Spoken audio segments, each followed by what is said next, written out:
Welcome back to the SAR Experience with Saul and Caleb. We are honored to have the head of college guidance of SAR, Michael Courtney. Mike has had vast job experience in my lifetime, working at Westchester Summer Day. La Vie now works at YTT in the summer. Anything else I met? He was the former JV basketball coach. Caleb, and the former JV softball coach. He's known me before I was even to speak words. Were you at my bris? Probably not. I don't know right? if I was at your bris, but I definitely remember when you were born and your siblings were born. Yeah, that's a very cool thing. So how are you doing You today, too, Saul, Mike? by the way. How are you doing today, Mike? Doing great. It's May 7th. It's a gorgeous day outside. Going to the Yankee game tonight. What could be wrong? Nice. So on the SAR Experience, the thing we do here is we want to ask all our guests, and we ask each other's too, is why did you choose SAR? So how did Michael Courtney and why did you choose SAR? Sure. So I came to SAR in 2007. Back then I was working in the admissions office at New York University, and quite a few people from the office were leaving the college side to work in the high school side, which is a pretty common transition. SAR was a brand new school, was having its first class, and got a phone call from Ms. Marjorie Jacobs, who had been former director of college counseling here for years. And I thought, all right, I'll give it a try. I had an interview. I remember Rabbi Hartstark, Rabbi John Kroll, Nancy Loria, Marjorie Jacobs, and I just thought this is a really cool experience. And I've been here 18 years and never looked back. Yeah, wow. So going back to that point you made about the jumping between high school and the college admissions, how over the past 18 years have you been able to build these connections with colleges? And maybe sometimes I know you bring in from, like Chicago, we brought in someone that was here for a few years. So how have you been able to build those connections? And So we're very active in the professional associations that have to do with college counseling. So I've spoken at conferences, I've attended the national forums, I'm part of different committees, different executive boards. So I attend the National Conference for College Admission Counseling every fall. So do my colleagues in the SAR team, the College Board Forum. I'm active on the National Association for College Admission Counseling on multiple committees. Very active with the Jewish Day School Counselor Leadership Group. And I think it's important for visibility for our faces to always be out there. And admission representatives, when they come to SAR in the fall, we'll go out to coffee with some of them, lunch with some of them if we can. So we try to keep those relationships going. And I've been on multiple counselor advisory boards, so that's also been a really good way to keep connections going. Yeah. I have a more direct question about dealing with SAR students. I feel like you're known as a very blunt college guidance counselor, a no-nonsense type of person. How do you go about that? Because I know it's obviously a touchy subject. Kids are worried about college. It's a very stressful time. Like, I know for me personally, if I asked about college, I'd be out of my range. You say, no, you're not going there. And then you break it down. How did you learn that bluntness, I would say, and make sure that kids still feel comfortable with you as a college guidance counselor? So my predecessor, Marjorie Jacobs, said it's better to get the rejection, I guess you could call it, in junior year than that letter in senior year. I love that line. Yeah, that senior year, sometimes people think, oh, I'll just apply and if I don't get in, I'll be fine. Most people are really hurt when they don't get in at most schools, whether it's a Reach school, a Target school, whatever it is. So we want people to not also waste any opportunities for early applications. If there's an early decision private school, sometimes people think I'm supposed to apply to a Reach school. It's like, no, then there's an opportunity cost. You gave up somewhere else that could have been a Target. So we try to strategize with students and make sure that their ambitions are being fulfilled while also recognizing it's a very human process. And even if I say something that might sound like it's personal, it's never personal. If I say to someone, I don't think you're getting into that school, it's not personal. It's just part of a larger admission process. My goal is for them to get in to a place that they'll be satisfied with and that aligns with their ambitions. Yeah. You were just mentioning about all these different conferences you attend and lead. And I don't know if you know this, but like my friends in LA who know you are because of your college guidance work. And I feel like you're definitely known as like a top dog in the college guidance world of the Yeshiva League. So like, how did that happen? That's really sweet. Thank you. Yeah. So a few other people and I really started this networking of counselors of Jewish day schools back in January of 2009. And I've been leading the New York, New Jersey meetings that we have 4 or 5 times a year. We have one next week at North Shore Hebrew Academy. And we formed an alliance among all the Jewish day schools. So the colleagues that I have at Ramaz, at Frisch, at North Shore, Flatbush, everywhere are really good friends of mine.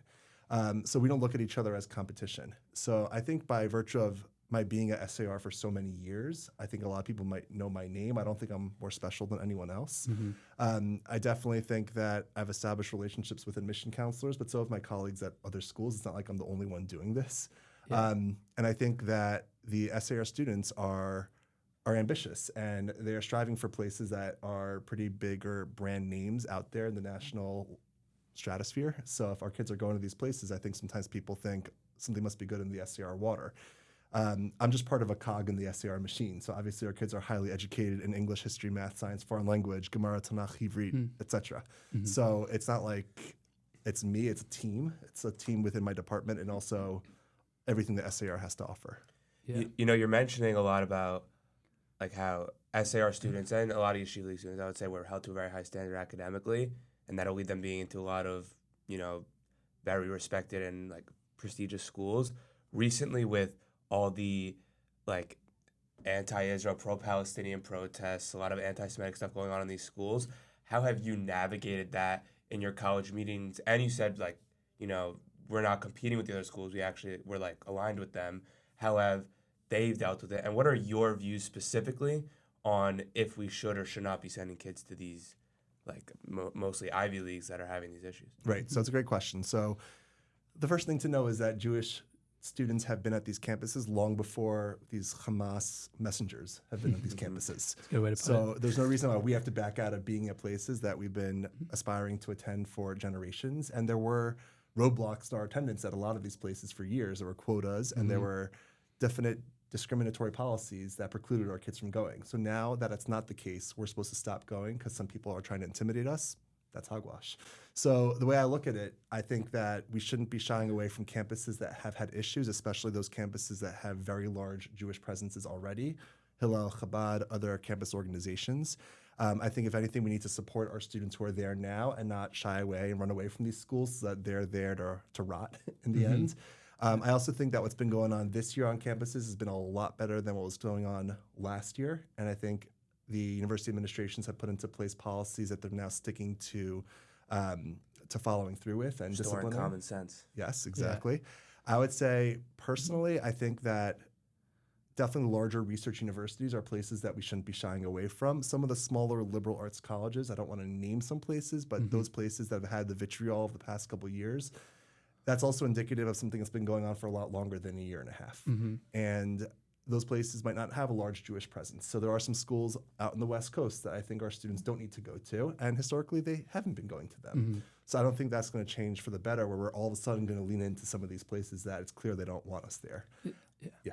Also, I feel like for some of the colleges, it's maybe not the institution. Maybe I might be wrong, but it's not the institution itself, but it's the actual population of the colleges. So from my view, it was always like, I don't think we should be giving money to institutions that are doing actively anti-Semitic things, which seems to be kind of like what you're saying. It's where some of the colleges, it's like mostly just the kids that are there. So if you're going there to combat them, you're not really actively like supporting anti-Semitism. But if it's some of the smaller colleges where it's actually from the top down, then maybe that's a different situation where you would say, don't go there and whatnot. Right. If there are colleges that have allowed BDS resolutions to be passed, we shouldn't be going to those places. So even at the places that have had more presence in the media the past year and a half of an anti-Israel sentiment, the university administrations don't want BDS to be passed. They don't think it's okay to say we're not aligning with Israel companies. That's not what's happening.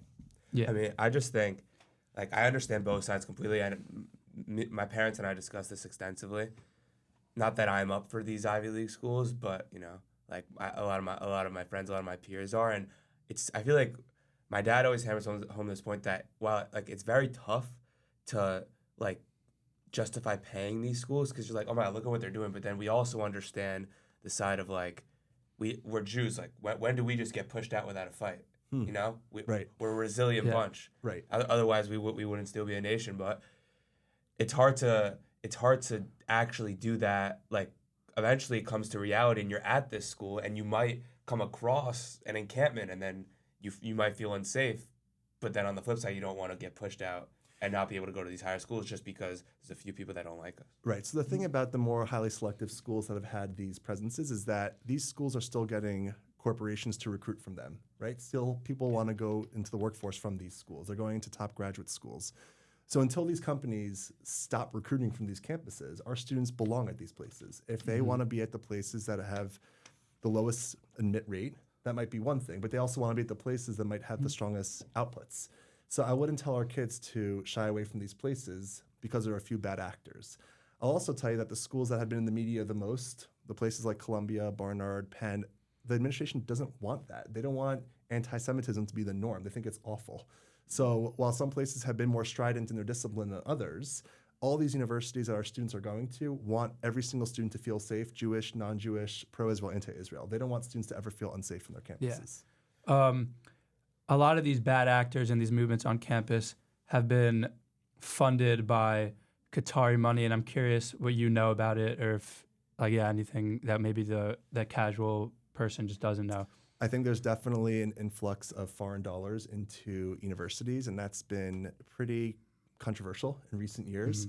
I think universities have to look into their souls inwardly and determine if this is where they want their money coming from, or it should be coming from cleaner sources.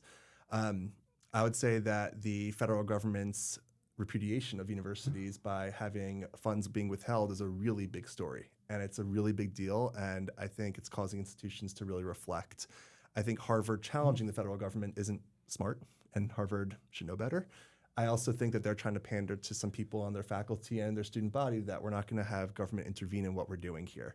Columbia, on the other hand, is basically saying we were wrong. They're acknowledging that they had sins and they have to make amends. Now, Columbia doesn't have the coffers of a Harvard, but still, no institution should want to have dirty money.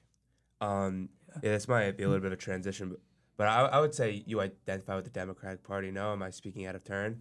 From my previous experiences before the October 7th. I'll say that I'm a very informed citizen, and I vote along the lines that make the most sense for the candidate that's going to best represent what my interests are. Okay, well, I'm still going to ask my question. Sure. That how has your view on the Democratic Party shifted since the October 7th attacks, and then that party kind of aligning with Hamas and Palestine? And being very anti-Israel. I'm not saying everyone in the Democratic Party, but a large majority of that. Not a large majority. I wouldn't say it's a large majority. I think there's different sections. You have the very left, which is like pretty much just straight up the squad, and then you kind of have the like within the left, like the middle of it, which is maybe a little more than just sympathetic to the Palestinian cause. And then I'd say someone like Joe Biden, who people tried to paint as like very anti-Israel, which I think was always dumb. Like he was obviously giving a lot of money, and maybe he was saying, there was definitely times he was saying things I wish he didn't, like the whole Rafah situation. I think that was stupid, but I wouldn't go and say he's anti-Israel. Right. Joe Biden was a very big advocate for the state of Israel, and is he doing things differently than Donald Trump is now? Yeah, I mean, things are different with different parties. The overwhelming number of Democrats in Congress, senators, the Congress people are not anti-Israel. The far left is the more vocal part of the Democratic Party, unfortunately, and those numbers are growing, sadly, but it's not close to the majority. The Republican Party, historically, until recent times, hadn't been the most pro-Israel party. I think times have changed in recent decades, and that's great. I would say the far right is also dangerous. I don't think we want Marjorie Taylor Greene to be the voice of reason for the United States.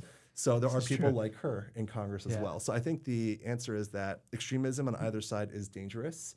I do think that being moderation in anything in life is good to uphold by, whether it's Democrat, Republican. I think whoever the central leader is, the president, should hopefully have pro-Israel leanings, and nobody wants innocent people to be killed haphazardly. But then again, if you're at war, there's going to be unfortunate casualties. Yeah, that's right. I feel like we always talk about the divide. We talk about that a lot in SAR also, and I feel like we even see a lot of political divide within our own school. Like during election week, we had different flags, different supporters. I would say maybe the right side of it, like not right, like the right conservative side side was more vocal, but a very, I would say, divided time for our school and our nation as a whole, but just specifically to bring it to our school because that is where you work. How do you feel that we should combat the extremism from both sides and try to find more middle grounds and more, I guess, civil discourse? Civil discourse has been embedded in the curriculum for a little while, but now it's across multiple grades and not just the junior class. Oh, I didn't know that. Oh, yeah, that's good. Yeah, I would say that we don't want to be a political monolith. We want a diversity of thought. People should feel free to express their opinions here. We could talk about the newspaper article separately, but the idea is that when it comes to election week, we want to have both sides represented. It shouldn't be that 100% of SER students have to vote for that person, and the few that secretly might not feel like they're left out in the margins. I would say that as an institution, whatever's happening here should be a microcosm of how students approach the political atmosphere on a college campus. So if students here feel like they can have a very a meaningful and a very reflective conversation with someone else on the other side of the political aisle, that could translate to what it'll be like, especially in a secular college campus. But even in a Jewish institution, there's going to be people who are not 100% Republican or 100% Democrat. So part of the freedom of this country is to be able to express yourself without trying to harm other people physically, which is what was going on college campuses. And I think the idea is that the SCR students should feel like whatever their political opinions are, that they're valued, even if they're not agreed upon. Yeah. I mean, I remember during Election Day that someone hung up a Trump flag and it was taken down. Would you say that was the right course of action by the staff member that did that? Or? We as a school are not a campaign headquarters. So I don't know if we as a school should have big Biden flags or big Kamala flags or big Trump flags. I think we should have big American flags and big Israeli flags. That's fair, yeah. I don't think we should have big Netanyahu or big Ben Gvir flags. I think it's just the country that we're representing. I don't think people should feel like the person that's being supported has to be the voice of a floor. I mean, I also think, I did agree with the faculty member that took the flag down. I think it would be much more reasonable. If you put it on your locker, it's different. But I just don't think the school should even have to make the decision to take a political side. Like, the school isn't a political figure. Right. I mean, some may argue that it is, but it's not supposed to be. So putting it on the school, especially when there's always new people visiting the school, there's always new people walking around. If they walk around, they see a Trump or a Kamala flag, it could sway them either way. So I feel like it is the right decision. Yes, however, the one thing I would say in argument is that I think our support for Richie Torres is pretty strong for good reason, and our opposition to Jamal Bowman was strong for good reason. So I think if it's your local elected official, to ensure that that person aligns with your values as an institution is really important. Yeah, I think that's also a very extreme level of different.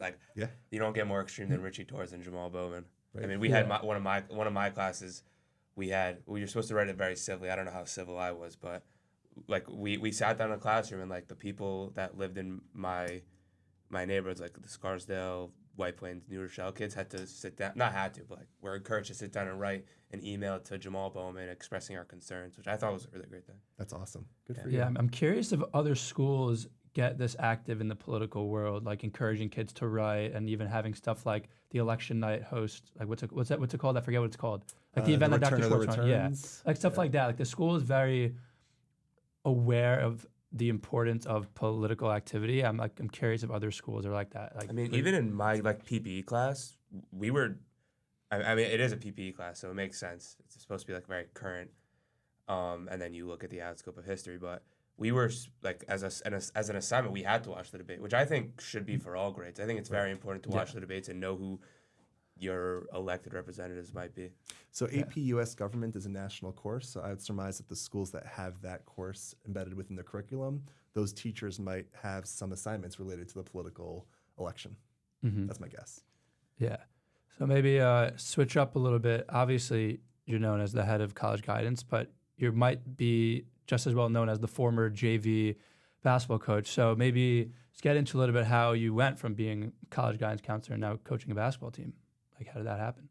So basketball had always been something that was a strong part of my identity. And when I came to SAR, I took over coaching JV basketball right away in my first year, age 25. I loved it. It was fun. And they're two different parts of who I am. It's not like they're interconnected. What is the unifying theme is that the relationships I have with my players continues throughout high school. If I had them in ninth grade for 4 years, but that's not to the disadvantage of those who didn't make my team. So I could still maintain relationships with people who are not in the team. Like me. Like Saul Hawkeiser, baby. Saul, you're so close. But you proved me wrong. It worked out. Varsity. But the idea is that I've done multiple things to the school that are not all within the college counseling stratosphere, which is my main gig. But coaching basketball has been something that I always loved doing for 17 years. Yeah, we were talking this about Jaffa yesterday, how the real relationships you build with teachers are really outside of the classroom setting. So we mentioned how you were someone that's really goes out of their way outside of the classroom to build those relationships, and that's why there's so many people that have you in such a high and hold you in such a high regard. So it's definitely props to you. Appreciate that. You also coach JV softball, obviously, or you did coach JV softball. Varsity softball. Sorry. Well, it's one. There's only one team, right? There's no JV varsity. It's just one. We made a decision to not have two teams anymore, just to have one, and did varsity. Yeah. So obviously, it's not as serious. I think you could also maybe you wouldn't admit that. What would you say? I mean, to the school, I would say a big change in recent years. this might sound controversial. The best athletes in a school are typically the varsity basketball players. And the varsity basketball players in recent years have strayed from softball in the spring to doing AAU. So softball, as a result, hasn't necessarily. But I've had people do baseball and softball back in the day. You could really? Yeah. So I would say that like we won a few softball championships back in the day, and I can name all the best players were my basketball players. And in recent years, the best basketball players aren't also doing softball. So I don't know if the team isn't taking it as seriously, or if it's the top athletes decided I want to focus on AAU, maybe another spring sport like baseball. I don't have time also. Or running intramurals. Or running intramurals. That was a big deal, Caleb Eden. Culture changer. Got change agent at the table. You know, I feel like sports is such a big part of the social landscape of SAR. And, you know, you've been here so long. How is the social landscape and maybe, I guess, like system of SAR changed as you've been here? Like, I feel like now it's very Englewood centered. Like demographic changes. Like, I feel like that's how people see it. No, that's a real thing we get asked as students. I'll tell you. So the population is split up as follows. It's about 25% from Bergen County, from Englewood and Teaneck. It's about 30% from Westchester County. I would say it used to be maybe 20% Bergen County and maybe 33% Westchester. So it's a little bit more, but it's not like half the grade is from Englewood. I would say socially what's different is that the grades are bigger. So in my first years in the school, once we hit 100 kids in a grade, it was a big deal. And then slowly it climbed to 114. I remember the class of 2012. And then the class of 2014 was 130, and the class of 2016 was 152. So like the numbers started climbing. And I think you see social dynamics playing out differently as a result of the grades being so large. Yeah, I remember like my mom would always talk about how Rabbi Hartzark would say, we're never going, like setting hard limits like 130. Oh no, now it's 140, we're never going. But I think.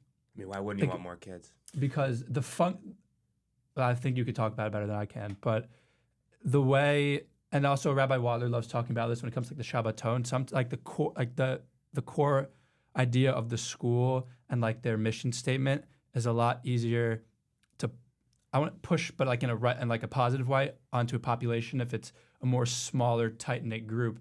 But once you're getting, like, there's public schools, because there are 1,000 kids in a grade, don't have a real culture or like a mission statement. So the bigger and more just like vast you get, it's hard to really have one single, like an identity, which maybe you can say is also a good thing if you're not just one identity, but that is what I would say. Right. So SAR High School's foundation is SAR Academy. So if the grades at SAR Academy are growing, and they have been, that means the grades in SAR High School are going to be growing.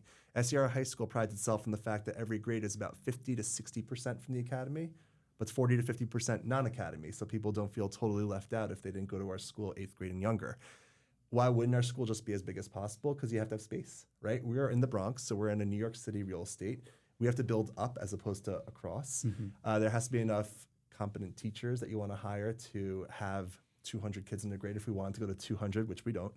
So the idea is that you have to have the right faculty, the right physical plant, the actual infrastructure, and then the extension. What's that?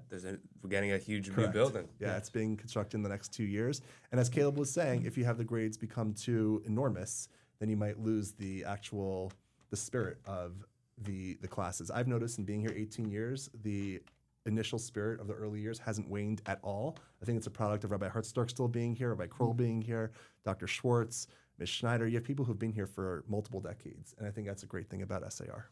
Yeah, I mean, I know that the other high school, like SAR and Frisch particularly, have numbers that have been going up, but I feel like based on what I've been hearing, that the other high schools' numbers have been going down. So it seems like the kids leaving 8th grade are really funneling into us and Frisch, which means maybe we're gonna have to hit 200 at some point. It's going to depend on the population growth of our markets. So what are our markets? We have obviously Riverdale, we have New Rochelle, Scarsdale, and White Plains. Then we have Englewood, Teaneck. We have Queens, which has become a real burgeoning market for us. Stamford used to be a much bigger market. Bicultural Hebrew Academy took away some kids from there. So I don't think we're all of a sudden going to have big markets in Brooklyn or Great Neck. I mean, we have some kids from there, but not big enough markets that we're going to have so many more kids coming to us from there and taking away from North Shore or Flatbush, you know? Yeah. I want to touch on something which I feel like you might have a passionate opinion about because we've spoken about it before. You know, at SAR, they'll give us like these tests. I know you know about this, where we have to fill out. It's like very substance based and like how much sleep, like kind of other things like how much sleep you're getting, how many hours do you work a night. I have a question that why don't I never see those numbers released, and I feel like they should be because they would be very informative to the public. And why do you think the Yeshiva League is known to, and I think statistically maybe have a substance problem, quote unquote, and compared to like public schools, which I feel like from an outside perspective, people might think of it as different because we're a religious school, but it actually statistically is worse here. It's a great question. So you're talking about the Yeshiva League survey that we've had the last multiple years. It's every other year for grades 10 and 12. So your grade has been able to take it this year, February 27th, and 2 years ago, February 27th. I think it's awesome. I'm very honest in it. And the idea behind the survey is to get a sense of across the Yeshiva League, because we're not just a one school, we actually are aligned closely with Ramaz and Frisch and North Shore, et cetera, to see what would the results look like. We are not hiding results. We actually release them to the school leaders. We're actually meeting with them this Monday from 2 to 4 p.m. To go over those results. They actually came in today. I just looked them an hour ago. We also Were they shocking? Nothing too dissimilar from the past years. We're also releasing them to SAR senior parents at the end of the month. So we're not trying to hide anything. I just think that we don't necessarily have a formal way to showcase it to the students, but it could be something we think about. So I appreciate you bringing it up. Now, to answer your question about the alcohol issue, there is a tie-in between alcohol and higher socioeconomic status. So students in private schools tend to have a higher socioeconomic background than students who go to public schools. Obviously, it varies by public school region, but overall. So our students, unfortunately, and our meaning all Yeshiva League, not just SAR, are drinking at a higher rate than the national average. We can also attest that to different things like adult modeling, things like shul kiddush, things like drinking for certain chagim. So we can talk about different factors that can be influences into those numbers. But the reality is we have this problem. We have to address it in a public health model and not just say, you're suspended for going to a party, you're expelled for drinking alcohol. That's not the SAR way. Yeah. I mean, I completely agree about the like socioeconomic status of it because like there will be these venue parties and not everyone in public school can pay $60 on a random night to go to a party and be inebriated. But and they like very rare. I mean, I always think this is a crazy thing that not every SAR kid knows, and I don't mean to like generalize it, but like I feel like it's not spoken about enough how it's not a normal thing for people to be going on like 2 vacations a year, let alone 3 if you also maybe go to like Miami February, which is another thing you have opinions on.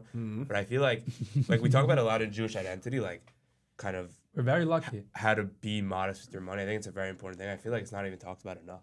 Yeah, I would say that it's almost become part of the culture that with every break you're supposed to go away. There's nothing wrong with Christmas to New Year's week actually staying local or February break staying local. I personally love a home December break. Oh yeah. I don't know. I'm gonna miss my Miami trips. You know? Oh, wait till you have college and you have a month of winter break.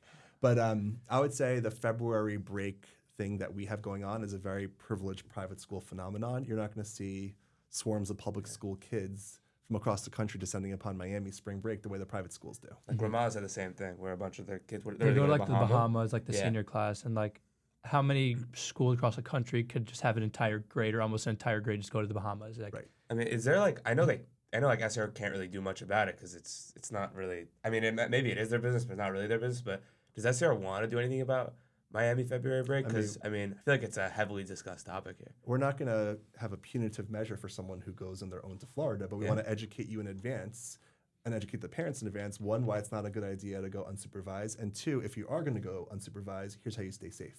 That's a little bit more aligned with the SAR way of doing things. Our goal isn't to expel. Our goal isn't to seek out kids to see if they're getting in trouble. Our goal is to look out for your safety and to look out for the public health of the institution. I think what's a little bit unnerving is that the seniors going to Florida phenomenon is creeping down to younger grades, and I don't think that's necessarily appropriate either. I'm not here to proselytize and tell parents how to parent, but I don't think 9th graders should be alone in Florida for a week. Yeah, I mean, I was there. I've been there 4 years, but my first 2 years, or maybe even 3, I had supervision, and I always do think it's a little interesting when I see like kids in the sophomore, freshman grade just kind of there alone, even though it is a little bit more. It was rare. always something that like we looked up to. It's like senior year will be the time that we go and supervise, but I didn't even know our kids going and supervising freshman, sophomore year. That's kind of crazy. Yeah. Yeah. So I think everything's about adult modeling. It's also seniors modeling. So if the underclassmen see the seniors acting in a little bit more of a bohemian way, they might be more apt to want to do that also when they're older. Yeah, this is true. I mean, back to the like alcohol thing. Do you think there is like very definitive ways to maybe fix the substance issue that we have in our It's a great modern question. Orthodox world? So the idea behind the Guiding Good Choices program that we partner with is that this is not a quick fix with a Band-Aid and it's stopping. This is something that's a 5 to 10 year project. You start seeing some results in 5 years, and in 10, the goal is to see a much bigger, impediment to the substance culture. It's not going to be 100% every kid at SAR doesn't drink before they're 21. And that's not the reality. We recognize that. But we want it to be part of the culture that a kid can refuse certain types of unwanted advances that could be destructive to their health and still feel like they're socially with it. They still have friends. They're still able to be part of a larger crew, even if they're not engaging in substances that could be harmful for them. Yeah, we've been talking very much about alcohol. I'm curious what the situation with marijuana is. How does it compare to the rest of the country and whatnot? Yeah, good question. We're actually below the national average for marijuana. We were surprised by that. No, I actually have heard about that. Sorry, I didn't mean to cut you off, but I have heard that we're ahead in alcohol, but that's because public school kids do more drugs. I mean, I don't know if that's necessarily accurate. That's what I've heard. Right. So I don't know the why exactly, but I'll tell you that was surprising to us post 2020 when we did the survey for the first time again in 2023, that the marijuana numbers were down. We thought maybe in a pandemic environment and for the years after, people would be prone to being more isolated and have to smoke marijuana as a coping method. Thankfully, it wasn't the case. So marijuana is still illegal for your age. So our goal is for those numbers to still be very low. We're not unrealistic. We recognize that some people will engage in that, but we don't want that to be the norm, that people feel like they're supposed to be engaging in those drugs. Maybe to get out of the whole substance talk, I've been very curious. You're very outspoken about, if you commit to a college, you have to go. What is it that's so bad? For example, I'm going to Indiana, but everyone thinks I'm going to the Army because I'm going to TVA for the year. Yeah, I'm not getting phone calls from you next year. I know. Mike has told me every time, you better not go to the Army. But what is it that makes that so bad, and how does it affect students in the future and the school as a whole? Yeah. Right. So if a college is giving you the courtesy of a deferral, they're holding your seat with the expectation that you're coming fall 2026. So if you decide, I'm not going to go to that college anymore, you have made it so other people who could have had that seat didn't get it. What's happening is colleges might be thinking to themselves, because we've heard from a few schools this is the case, why should I let kids defer anymore if we know they're not going to come? UMass, for 1 year, decided to stop allowing deferrals. This is 2 years ago, because they saw their research, 70% of kids who deferred for the year didn't come. So the actions of one student can impact the whole community. I think everything we learned growing up here is, one, being true to your word, right, being an honest human being, and also the idea that Kol Yisrael Arvim Lazel Hazeh, it's not just your decision. What you're doing can also impact many people younger than you. So I think the idea of reneging is pretty bothersome to me. I'd rather a student go to that college for a semester, and if they're not happy, transfer, but at least be back where their mind might be a little bit different than where it was in Israel, where they're living in a cocooned environment without necessarily having the same mindset that they had months earlier. Yeah, I mean, I always said, obviously it's very unrealistic, but I said how I feel like it kind of makes more sense through the whole college decisions thing, after yeshiva. Obviously, that's not something that can actually be done in reality, but I feel like in a perfect world, that would make more sense. Do you agree with that take? Yeah, I mean, I think what's interesting is there's a mental element to being in Israel, and if you have the college admission process looming over your head, that does impact the way you learn and the way you interact with others. There's also the part of researching schools, visiting campuses. That's not a reality if you're in Israel for the year. So I think in a perfect world, when a student has a bit more of an understanding of what they're like identity-wise, to be able to apply at that point, and also there's not as much hands-on assistance the way there is in person at a school. So I think in a perfect world, there could be some type of counseling from Israel. I think the reality is it's more of a 12th grade phenomenon. I will say that if someone decides not to go to a college because they want to join the IDF in the middle of a war and they have the okay from that college, I respect that. Yeah. I almost forgot my question, but I mean, I have very choice opinions about this topic. I'm wondering if you do. How do you feel about the yeshivas that are I mean, I don't want to name any yeshiva. I don't want to give anyone a bad rep, but that these yeshivas are very flippy, that people say they don't really like when people go to secular colleges. They'll kind of try to talk you out of it. Maybe. What are your thoughts on that? Do you think that's an okay thing to do? So it's very important that modern Orthodox lifestyles in America, schools, shuls, camps, if we want to uphold those, we need your generation, next generations to make money to support those. Trying to have everyone just be siloed in a Beit Midrash for the next 20 years in Israel is going to take away from the American lifestyle that we have. So I don't think the goal of a yeshiva should be to impoverish the Orthodox Jewish community. I also think that to have a student go against the alignment of their family is not appropriate. I think this is a family decision, what a student does after the year in yeshiva. It's not the yeshiva's decision. So I think the idea of a student feeling pressured to do Shana Bet is not okay. I think it has to be something that the student really wants and their parents are okay with and are aligned with it fully. I would say that the idea of saying to a student, you have to be in Israel in order to be okay, not really. Most of the weapons that Israel's getting is from America. And if you're going to be an engineer in America helping work on that weaponry, you're helping more than someone who's sitting on the Golan Heights right now. So the idea is that like we need Jews in America to be doing very well and to be partnering with the government and to be helping out with weapons manufacturing and to be part of big businesses in order for Israel to survive. Yeah, based on that, I assume you don't like that part of the Hasidic I was about community. to say that, yep. Charedim in the army. Clearly you want them serving. Yeah, I think that everyone can serve the state of Israel in some capacity. If you're not physically able to because of limitations, you could be a jobnik, as they call it in Israel. What is that? That's like you make it work like a desk job, but you're still helping the country. If you're doing Shirut Leumi is another example of a way to help the country. If you're working on a kibbutz. But I think there is a way to give back to Israel besides learning. I think if you're in the army, you can also learn. So it's not like being in Gaza is precluding you from doing Gemara learning. It's not. I know people who are learning now. So I don't think that people should be living in Israel and saying we refuse to serve in Sahel. Now, you could say it's easy for me to say I'm living in America and I'm not living, in the face of adversity in the same way my peers in Israel are.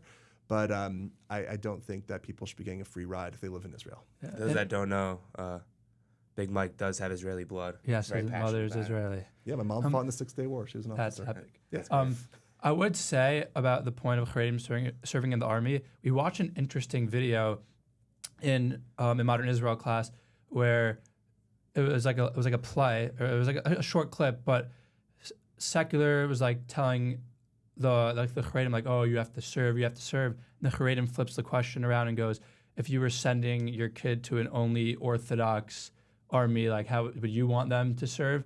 So I think it takes both sides to come together, as in obviously I think the Charedim have to step up, but also I think the IDF and the government should do things in their power to make it easier for them to keep their lifestyle or majority of their lifestyle while being able to protect the state of Israel. You're saying that specific person was saying that it's a secular Israeli army? Yeah, like I was saying the Israeli army is like a way that people lose their religion and they become more secular. It's like the clip was like, imagine I'm the Haredi. I'm like, because like seculars, they're not, a lot of times they don't like religion and like they don't want to be in like religious environments. So I'm like, I'm telling you, do you want to send your kid to like a place where your kid's going to become religious and whatnot? So, but I feel like on the flip, I feel like an army's not going to align with just one group of people. You know what I'm saying? Like the American army. I mean, you could say theoretically it's a Christian army, but it's not. There's like many different people. Well, I think the American army is a much little more diverse, but it's an entirely different discussion than the Israeli army. But I mean, Judaism is a very diverse religion in that. There's many 100%. different types of Judaism, so it's not always going to align with.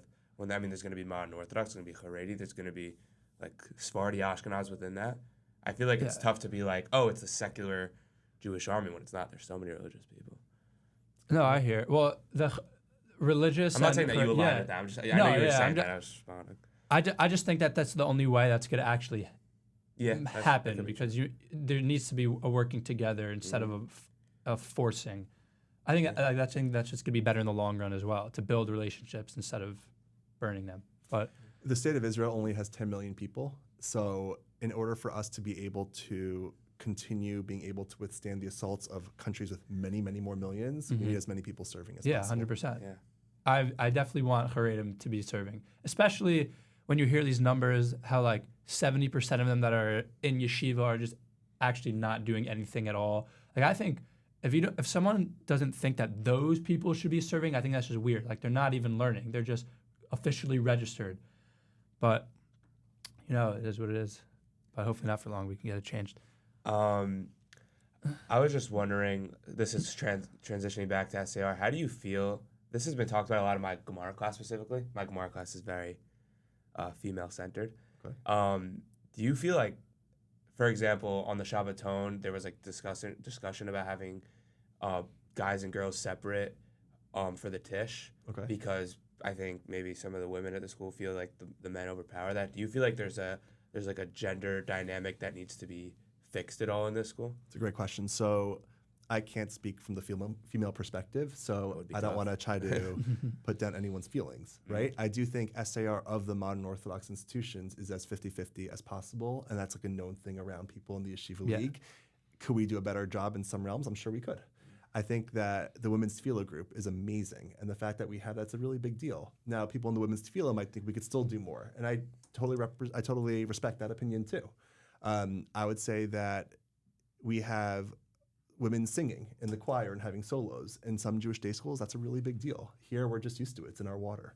So I would say there are ways where SAR is really progressive, and there are ways where maybe we could be even more able to align with the interests of female students who want to see more leadership on their part. But then what do you say to the maybe more religious people that are like, for example, that in Golan situation where it's like, oh, well, we should be having Kol Isha, we're a modern Orthodox school, and that can maybe make people feel uncomfortable. So there is like both sides where you don't want to make either feel comfortable, but then how do you maybe find that middle ground? Because, I don't know, the Ed and Golan thing I think was pretty controversial, at least with the students, about whether it should or should not happen because of Kol Isha, and because not everyone necessarily knew about it even. Well, I think a big problem with that was that there wasn't a warning for kids that maybe do want to respect, like who do Kol Isha, but be able to leave the room, and also some staff members. But right, I would say that everything Rabbi Hartstark does is in the realm of halacha. Everything he does. And I remember people were really upset 10 years ago when 2 girls were allowed to wear tefillin in school, and everything he did was reaching out to the proper postgame. And we can get back to that in a different topic. But the idea is that having Ed and Golan sing, Rabbi Hartstark felt like it was appropriate for our school community, and I respect that opinion of his.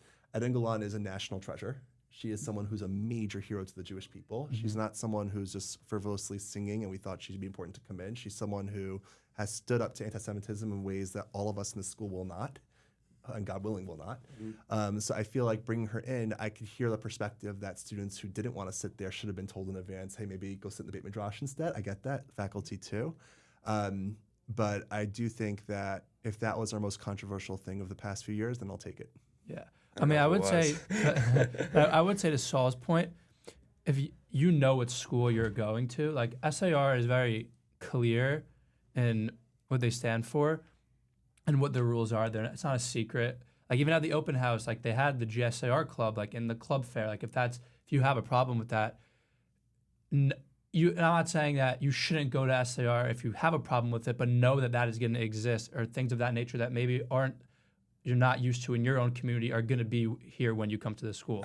I also think it's important. We talked about this in the first episode a lot, that blinding yourself from other like aspects of life, like Caleb is talking about right now, I think is a terrible thing that some people maybe go through in some communities, where it's like you don't really see we were talking about blind faith a lot. Like if your faith isn't challenged, how strong is that faith? So if any belief you have isn't challenged, or you don't see the other side of it, like how strong could that belief be? So I think SAR does do a very strong job of really opening you up to all different types of things and maybe different interpretations, like within Judaism, what is allowed and what isn't. Right. And SAR is very aware that, give the LGBTQ community as an example, we want students to feel connected to Judaism. We don't want to outcast someone who might be having different lifestyle choices. So if every graduate from SAR feels like I really appreciated the connection to Yahadut that I was able to make here, and that was fostered by the administration and the choices that they made, that's a blessing. Now, might some people be turned off by some of the choices we make as a school? Yes, and we want that diversity of thought. We want those people to be able to say, hey, I didn't agree with that. You're still welcome to that opinion, but we as a school might still say, we still think having GSAR is really important. Yeah, so I would say this fits into what we're talking about now, and you mentioned earlier about the article. I'm curious, like if people don't know, we're talking about the Contraversial Buzz article about SAR's response to the war and whatnot. So I feel like, what's your opinion, whether you agree with the article or not, and whether you think it should have been aired, and et cetera? I think the beauty of the article was the op-eds that came after it, right? The letters to the editors? Yeah, the letters to the editor, that you saw it from current students, you saw it from alumni, you saw it from people from both sides of the desk. And the idea is that, let's say we have an article that not everyone agrees with. Let's talk about it as a community and talk about in that auditorium why we as a school decided to back it. And then let's let you, as a student population, allow you to vocalize why you're upset with it. So We're having him on the podcast, as you know. Oh, yeah? Good for you. And Ari Blackner's hopefully to get on, and Ari Blackner wrote a big letter to the editor. I Might get remember it. crazy. So the idea is that situation was almost a microcosm of SAR in many ways. I do think that the alumni who are very upset by it, I respect their opinion. I get it. And there may have been parents in the community who are very upset by it. Totally get it. But the idea of trying to silence a student, that's controversial too. So some people could say, is this the place or time? Maybe we should wait till the war is over.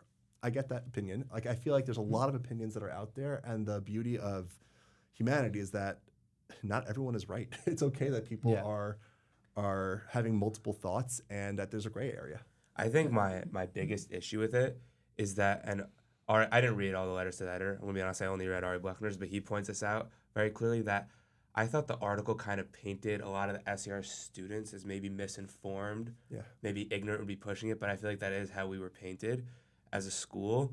And I feel like the main issue with it is that the person that wrote it hadn't gone through 10th grade, like the Israel portion of 10th grade, and then all the classes we have senior year where we talk extensively. Like in my modern Israel class, we're not like just like we hear anything against Israel and we throw it away and don't talk about it. We actually discuss it extensively. We watch stuff from Al Jazeera to see the other side and see what they're saying to make sure we're informed. And I just thought that while the article, you could argue shouldn't have been published.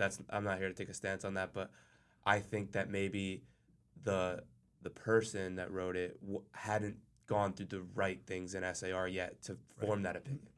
I hear that totally, and I also think that stereotyping of people is never a good thing to do. So say that SAR students are naive. Maybe some of his friends might be. It doesn't mean the whole student population is naive. And I would say that a lot of seniors are a lot more informed than the sophomores realize.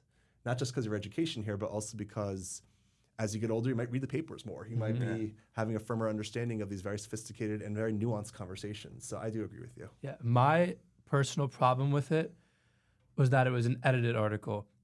Because I think once it's edited, SAR does kind of give the okay. They're complicit. They're a little bit complicit. But even though the unedited article was worse than your worst Al Jazeera article, at least SAR in a way could very much take the approach of we just want open conversation, but not actually I'm blanking on the word, but So they're censoring it a little bit. Or I'm saying putting their stamp of approval on that opinion to be connected to the SAR name. However, if you read the paragraphs leading up to the two articles, it was basically saying that it was actually acknowledging this is going to be controversial and that we want to make sure not to stifle the freedom of speech of our writers.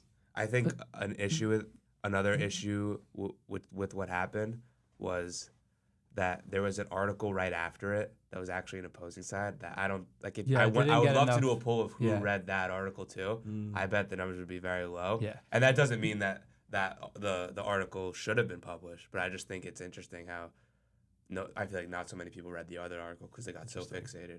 David Isaacs, I read it. It was really good. Yeah, and I mean something interesting that also followed after was when Rabbi Harkstark kind of said maybe there isn't always free speech, which is, it's good that he kind of laid the truth on us, because a lot of us were talking about how free speech, but once you kind of know what we're dealing with here, you can kind of understand the picture a little better. One thing that when I was emailing with Rabbi Kroll after, because originally I was very, very upset, and since then I've obviously cooled down. Kind of emotional. I emailed him, obviously why is this allowed? And giving him alternative scenarios about what I'd be able to hypothetically write about. And then one thing he said in his email response was, I think if it's allowed in the Israeli discourse, we should be allowed to publish it here. But there's also a lot of all Arabs should die in the Israeli discourse. And I don't want to say that we would want that published in the Buzz. So I didn't find that logic to be the best. Do you think all Arabs should die is a prominent part of Israeli discourse? I would disagree with that. I think it's very on the margins. But I think some of what Gershon wrote, you can argue is also. But I hear what you're saying. It's definitely obviously more on the margins. But if you go to certain places, you can definitely hear that. A huge controversy with it was, as Caleb was saying, it was edited, and then after the edits, there were still some very controversial terms. I'm honestly just forgetting some of the terms that. We'll do the proper prep I wish I had the article Gershon in front episode, of me. But occupation was stated in it, and there was no mention of the hostage. I think stuff like that, and that's why I think it would have been. I think it would have been better if there was no editing because, again, as Caleb said, there's a stamp of approval on that. And once it goes through SAR and they see it and then they edit it and it kind of came out like that, people kind of felt also maybe a little betrayed. The fact that SAR had to, and Rabbi Harkstark had to go up on stage and be like, we're a pro-Israel school. Like, I feel like it should never have. I feel like it shouldn't have had to come to that. But I think the point of the article is to bring a sensitivity to the SAR population that yes, we are a Zionist school, and yes, we want Israel to win this war, but we can also have some compassion for Palestinian women and children who are being killed. Right? I don't think there's anything controversial about stating that we don't want little 3-year-olds to be innocently killed. Now you could say Hamas is their government; it's Hamas's fault. Of course, we could say that. But I think just to acknowledge that what's happening there in that small strip is tragedy, is real. Now, I'm not blaming Israel for the tragedy, but I'm saying it is a tragedy. Kids are dying. I give Gershon a lot of credit for being courageous enough to type that. I do think the article had some flaws, as does most work that people write. But that's the thing. It was edited, which is, I think, a lot of people's biggest issue with it is that after the edit, no mention of the hostages, and there wasn't even a message of how Israel, like, pulled itself out in 2006? 2005, yeah. 2005. There was no mention of that. And I feel like it was supposed to provide a lot more context to the situation, but then I feel like it actually lacked that context that it was said to provide. Right. It wasn't a full historical narrative, right? It wasn't. It was more of an opinion piece. I could totally appreciate the many SAR students who were upset about the article. And I could totally appreciate how publishing that is so in line with what SAR does. Yeah. I also think that Ari Blachner's response was brilliant. Hi, Ari. Shout out. He'll be coming on as well. Yeah. Nice. So I think being able to put in a rebuttal type of article is hugely important. 100%. And I think, I don't know how many alumni and parents saw Ari's rebuttal, but I thought it was brilliant.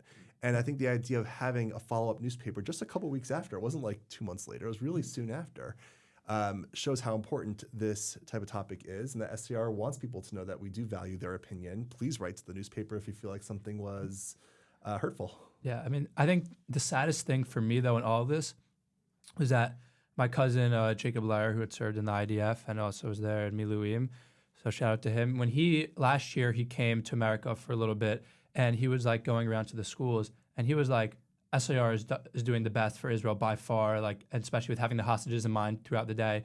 So when something like this happens, and then the public is only going to know us for this thing, and that's going to taint us and like our reputation with Israel, even though many people have said we've done the best about it. That's what's sad to me. And obviously we can't always control the public opinion, but I think that public opinion definitely does matter and is an important thing. So the 85% of you or so who are going to Israel for the year are going to be stewards of SAR to be able to refute the claims from other people that SAR doesn't care about Israel. You're going to say, what are you talking about? Over the past 2 years, we've done X, Y, and Z, and they've been amazing features of our high school experience and my identity that SAR cultivated.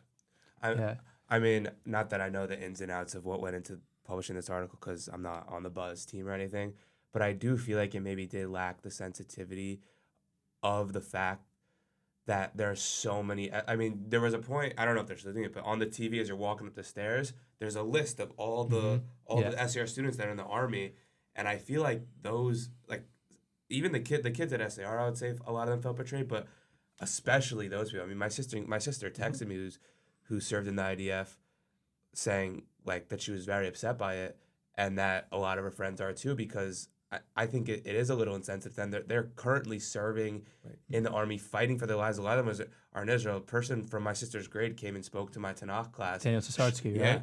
Legend. DT, showing us pictures when he was in Gaza, but then the school that he just visited and spoke about in front of the whole school at Mincha, now they're putting out articles saying occupation and not mentioning the hostages. Right. But I would say an article by a student advocating for sensitivity towards Palestinian civilians is not indicative of SAR's hugely pro-Israel and Zionistic tendencies. That's fair. So now a little bit of a shift. You're obviously your college guidance coach, the head of the what's it called, like the drug thing. The Guiding Good Choices. Guiding Good Choices. The drug you also, otherwise known as drug thing. I saw mentioned before, also in the beginning about like WSD, La Vie. You have a history with camps, and a question that me and Saul are very curious about is, and I think you have a good perspective on this because you had previously worked at La Vie as a division head, and now you're working at YTT. Is why do you think so many kids are switching from the last year of their camps to YTT? I found when I was at La Vie, there's definitely a restlessness among the oldest kids. Like I've been there, done this for 6-7 years, that I feel like, okay, it's a similar schedule every day. I do love basketball leagues, but I want to sleep a lot otherwise. We were the last grade that I think went to, I would say, 4 activities on average per day. Yeah, we had good as a time. counselor that was at La Vie, sorry if La Vie people are listening to this. I'm not going back, so I'm not that worried about it. But the activity rate, even from like my own kids, who my campers this year were going into 6th grade, which is I think fear, and even like my campers weren't going to every activity. I don't know what it is about kids nowadays, but like maybe it's the social media, maybe it's the phones, but The attention spans also. yeah, the attention. I don't know what it is. They're I don't know. They're not like as ingrained in camp culture anymore.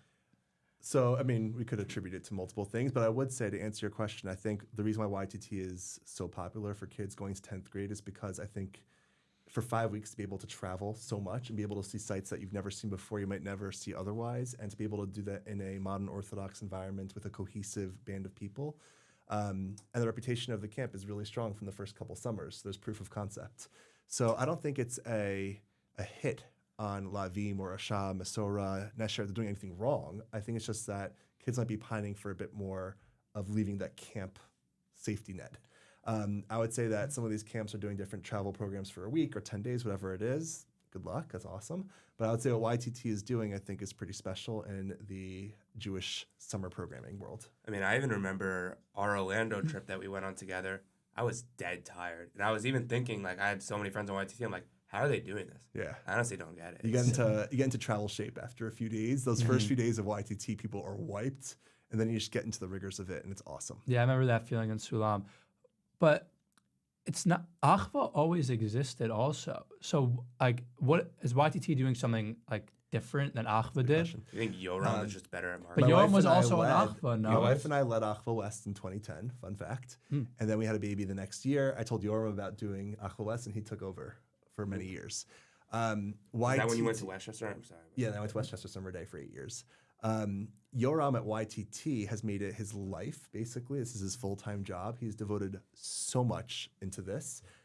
If you saw what the food was like in YTT, that alone would convince you this is the place to go. So he's not skimping on $1 for food. Every single day, 2 major activities to do. The idea of having the nicer hotels as a way to entice people to want to come and not just sleeping on cots outside or in hostels or motels. Like, so Yoram's really pouring a lot of infrastructure into this, so that this will be the most hyped, talked about trip out there.